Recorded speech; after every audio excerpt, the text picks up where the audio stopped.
Hello world, Coach Nexi here. Going to be doing a Mojo journalism story, Microcosm Family Dynamics.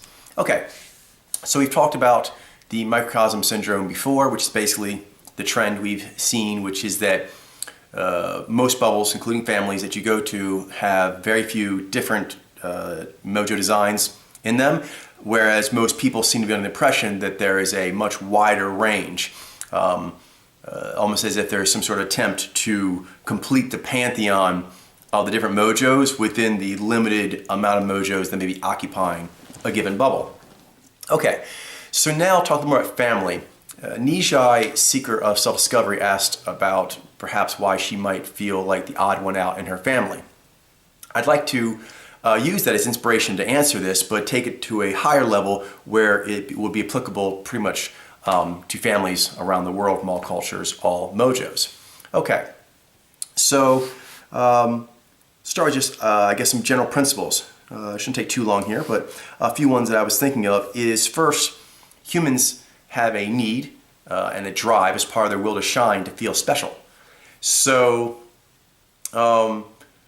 whenever you have in any sort of microcosm several people of the same mojo, there's going to be a desire to differentiate yourself from the other person, particularly the same gender you are, between you and them. This happens in e-bubble. You'll see work, you know what I mean, recreation and so forth, but in families it's even more so. It's the most sort of intimate, also pervasive energy bubble most people know of in their lifetimes. And because of that, the desire to want to distinguish oneself, to set oneself apart in some way that you are known other than just being another member of that family. And as we've seen, being a member of that family also usually means that you're the same mojo as the other same-sex family members that you have. Okay, what else? Competition there's a natural competition that happens anytime you have more than one of the same mojo, particularly if it's the same gender mojo.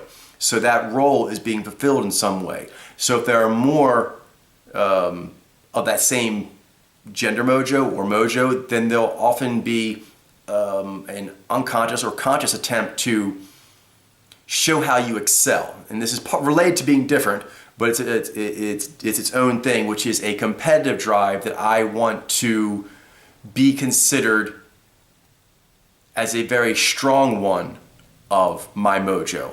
In this case, if you have siblings, I want to be considered like a standout for impressive, respectable reasons, prestigious reasons. Okay. So now I'll talk about another principle, which is like the air that's in the bubble. So there's a certain amount of, say, energetic oxygen, and as new people come into a situation, a life bubble, either through friendships or with families through procreation often, then there's going to be a taking up of the space. And if that space is being taken up by a sibling, for example, or even a parent, where they're sort of, say, dominating the storylines of those kinds of activities, this can inhibit. So you have that influence going against the influence of each new person wanting to shine, be different, and also willingness or natural instinct to compete in some way to get that distinction. That is then going often at cross purposes with those who've already been there in the family, parents or older siblings, for example. There's already Nijai or Naiji roles, for example, say it's a Nijez family, they're already being filled. In the case of, say, double adaptive or double directives, then they'll be missing roles, but still, there's a certain amount of roles that are part of the pantheon for one of those mojos, and each person who has that mojo, if there are a certain rift, they're going to take that swath. And then when you come in, if you're a new person on the scene, you'll have to compete. Even as a family member, even as a sibling, you'll have to compete in order to get that, and they have an advantage, which is they know more about how to be that mojo than you do, and they know, even if it's unhealthy, they have more experience with it, and they've had more time to work the scene, to get it to go through their advantage, to get things set up the way they like. So new people coming in, they have to deal with that. There's pros and cons both ways. So it's correct that those who are older and know more what they're doing should have more sway in a bubble or family, and that would help influence the younger generations to get better at being what they are faster. But this is going in the context that people would know what they're doing. But as we know, that's not the context. Most people do not know what their mojo is, even if they can guess their dichotomies right, which is usually 25% of the time or less. But even then, they usually don't even know what that means. So they got their energy dichotomies right, but they don't know how you operate, peak pathway, what their other is, yada, yada, yada. So with just about every family across the board, any culture, and even ones that are considered more healthy, there's going to be some degree of the medic gunk that they don't know what they are influence the environment. Now, a new person coming in through friendships, intimacy, lovers, or procreation, a new child, they're coming in, and a person who's already that mojo is doing a lot of those roles, and they're doing it from the point of view of they don't know what they are. So that often makes the air skewed. So the ambiance is taken up by energetic manifestations of the stronger, older, more experienced family members, and they are usually off. So younger generations coming in, they have an interesting kind of dichotomy there. One is that they have to deal with the air all being taken up, and they'll have to fight for it, or they'll have to go to different areas outside their family, for example, in order to get that. And then at the same time, there is an advantage in that often, in not all families, but a lot of families, they tend to get more lenient, more loose, so to speak, as the siblings come in. So the younger siblings, they don't tend to be as on top of as the older ones. So sometimes younger children can be closer to their peak pathway because they're doing it more natural. So that's an advantage. Downside is that if you're not getting validation from the older generations, then you will lack experience at trying it out at higher stages or higher stakes, and the confidence that you are doing something correct. So there's sometimes more hands-off, but then there's less like coaching, mentoring, inspiring confidence in you. What else? Then there's the fact that in families, and other bubbles as well, but say in families, because you have the genetics going on, even with those close genetics, you're not going to have all the offspring being the same riff.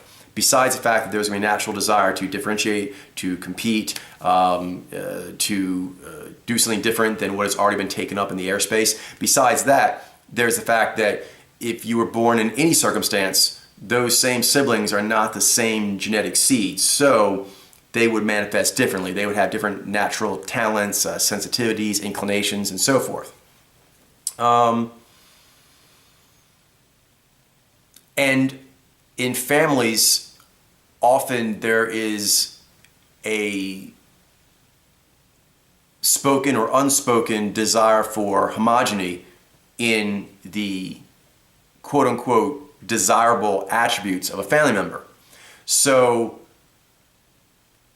this can be any one of the family. This is not necessarily younger or older. They're born and their riff is different than the other siblings, and that's going to happen. And sometimes they'll all be different riffs, or sometimes there'll be riffs where some siblings can pair off or group off together more easily than another riff can. So most of the time, families also are either going with the controls of the general environment, or they make their own controls, but usually based on some sort of mimetic standard of how a life is supposed to be run. So there'll probably be some of the riffs that come in of offspring that are going to just not be going with the program as much. On the other hand, that's kind of like the top down. From the bottom up, the younger generation up, there is the fact that when you have this desire to shine, to differentiate, to sometimes compete, and you see that the older siblings have already cornered certain markets, even though you're told you should also go into those markets, kind of like, let's say you're a baseball family, and you're told that you should go into baseball, or that's highly encouraged. But you already have, say, a dad and an older brother that are really good at baseball. Sometimes that does go that way with a younger one will also go there, but there is a trend where different siblings will choose to purposefully go a different route. Like if their parent was really into painting, they'll do singing. If their parent was really into baseball, they do some other sport where they can still have their competitive drive and bond with their family, but they can have that distinction. That tends to be more noticeable with Nez mojos, the desire to be different and sort of rebelling against a family-sponsored standards of excellence of any kind. Nez mojos in general tend to rebel a bit against that. So if a sibling or a parent was really good in a certain field, there's more with Nez mojos where they'll choose another field where they can get their peak on and still hopefully relate to family members, but not have to be so directly connected as far as their career trajectory, their choreography. Literal mojos, Vez mojos, they tend to more be cool with that, but still there is a bit of a resentment. They may go along with it more because their little powers are stronger, but still, to be the third in the line of the same thing, it means you're always third place, and that sucks. You want the ability to actually be something more than just the third in the line of something. What else? Boom. I guess the last thing is, say, couples, also related to family dynamics, is because the family bubble is so strong and pervasive. Something that happens, we've noticed, is that the people will base their mating off of their parents. And the way it works is, it should be that you learn how that mojo is by your parent. They take you to temple, teach you about it, and you learn the spectrum, the pantheon, the whole 9 yards, and then you choose from there what you want based on how it works. But most people have no idea how it works, so they usually look at the parents and they go with a binary yes or no. So it can get more sophisticated where they go yes or no on specific attributes on the character sheet of their parent. But usually you're heavily influenced, say you have a mom or dad and you're like, I want my mate to be like that or not like that. And this works if you don't have a plan. You simply take what's there and you just agree or disagree. But if there actually is a peak pathway you can go look up, like an owner's manual, and there is, then it's very inefficient and confusing to base your mating choices off of they remind me in a positive way of my parents or they remind me in a negative way. And that does work. I mean, there's a reason why humans learn in that way as well, but usually humans use that when they don't have a lot of map to work with. And so you're kind of feeling things out step by step. You're weighing each one and going, yes or no. That's slow and it lacks some nuance, and it's not very good for painting a holistic picture. To paint a holistic picture, you need to have you just need to have the map. It can be a vine map, but you need a map of how it actually works. Not just reacting positively, negatively to a currently running model. At some point, you really just want to know what makes it run the way it does and then make your decisions off of that. But that's usually not what's happening, and it's really worth mentioning. So, like for example, myself, my mother, I believe, is a Naiji, and my sisters are most likely Naiji as well. And growing up, I quickly came to the conclusion that I loved them and I respected them in a lot of ways. They're impressive, but that wasn't for me. But that didn't really give me anything other than this, because my dad was selling me on you should really go get yourself a directive too, and I was like, that doesn't seem right. But what really took it to another level is when my spirits, particularly Nexi, actually gave me visions and fantasies of how it should be. So not a yes or no to what's on the table when what's on the table isn't the right stuff at all, but actually a whole new table with the correct thing you're supposed to be studying there displayed for you. And then I had an advantage being a Naiji, particularly a Naiji male, a straight Naiji male, is that the Nijai female is highly represented in pop culture.